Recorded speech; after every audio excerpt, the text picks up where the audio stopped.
Bonjour à tous. Ce n'est pas toujours facile de se motiver à bouger, faire de l'activité physique, et pourtant quelques minutes par jour suffisent à faire une vraie différence. Voici quelques conseils pour intégrer l'activité physique à votre quotidien sans pression.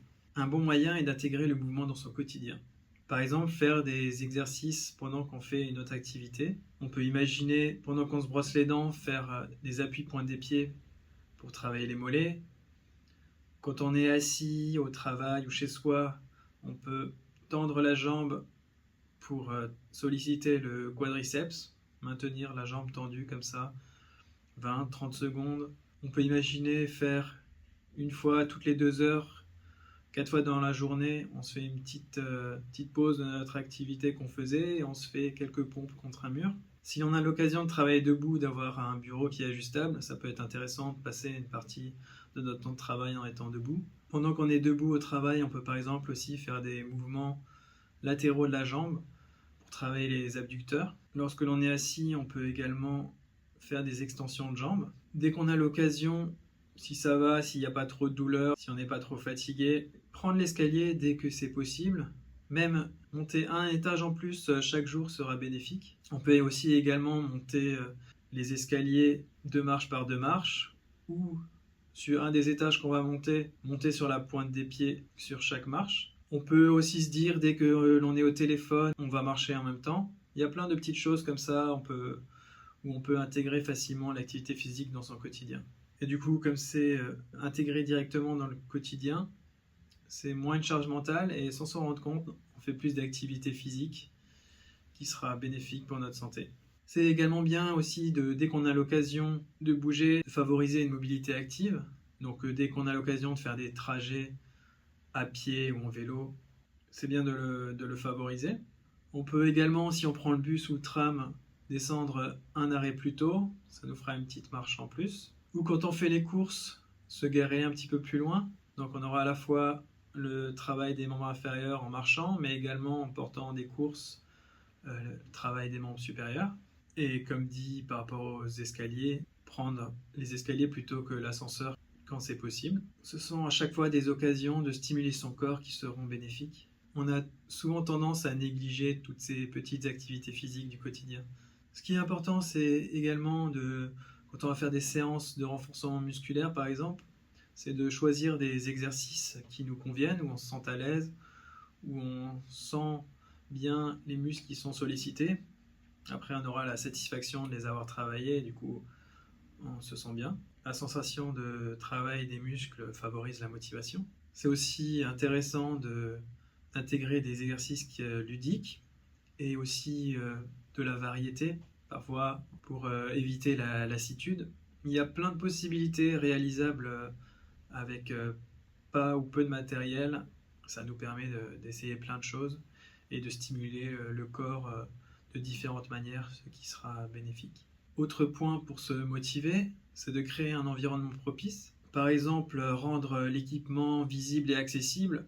Le fait que le matériel soit un endroit où l'on passe régulièrement, que l'on voit souvent, ça favorise aussi la motivation. Alors que si c'est rangé dans un placard, ça demande un petit truc en plus qui peut parfois être une charge mentale qui va faire qu'on va moins faire. Et même sur une journée, si on n'a pas eu l'occasion de faire une séance, si on a le matériel visible sous les yeux, on peut se dire qu'on va faire juste quelques répétitions de tel ou tel exercice. Ça peut être aussi intéressant de planifier ces séances, par exemple les mettre dans un agenda, sur un post-it, coller une feuille avec les différentes séances dans la semaine sur son frigo, mettre une alarme, différentes choses. Il peut également être intéressant d'associer les différents mouvements à des moments clés de la journée. Par exemple, avant le petit déjeuner, pendant la cuisson d'un repas où on n'a pas besoin d'être tout le temps à côté, ou même pour l'exercice pointe des pieds, on peut le faire pendant qu'on est en train de cuisiner.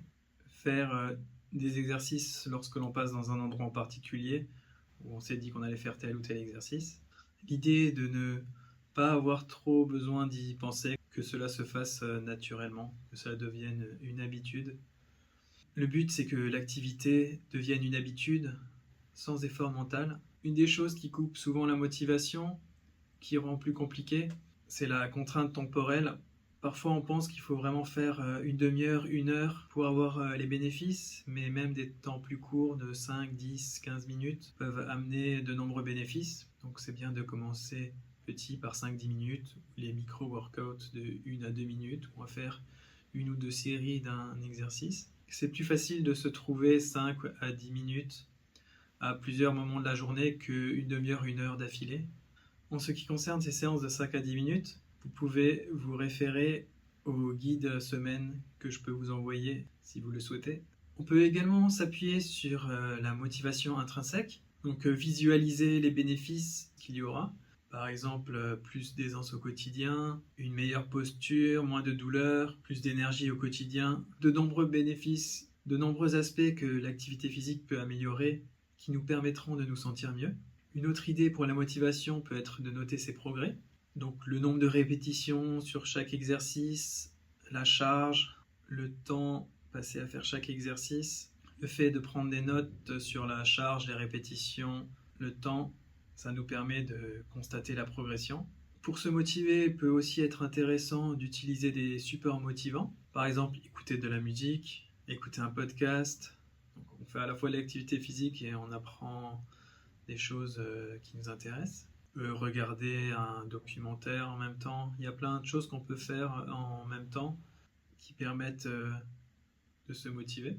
Une autre possibilité est également de suivre des vidéos directement sur YouTube, un entraînement où on a juste à effectuer les exercices en même temps que la personne. Toute la séance est prévue, il y a les répétitions, le temps, tout ça. C'est une charge mentale en moins. Et puis souvent, il peut y avoir une musique en même temps qui peut être motivante, les encouragements de la personne qui a fait la vidéo. Bouger un tout petit peu plus chaque jour, c'est déjà prendre soin de soi. Pas besoin d'en faire trop. Ce qui compte, c'est la régularité et la progressivité. Tous ces petits gestes en plus au quotidien seront bénéfiques. Et votre corps vous dira merci. Voilà, j'espère que ces conseils pourront vous être utiles. À bientôt.